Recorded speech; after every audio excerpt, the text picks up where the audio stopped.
Exercise for weight loss almost doesn't matter. The idea of weight loss needs to come from nutrition. That's where the majority of the change will come from.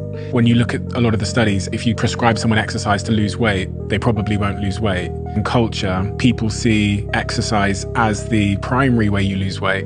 They think you have to go for a run to lose weight. When it comes to exercise and weight loss, let's just take for a very simple example.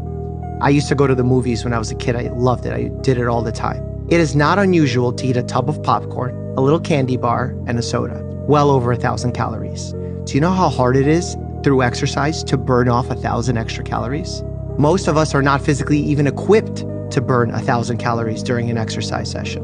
So it's just about the science of not being able to out-exercise a bad diet. So if we shouldn't be thinking about exercise as a way to lose weight, what is the medical advantage for me if I go to the gym every day and I'm active? Literally everything else. Happiness,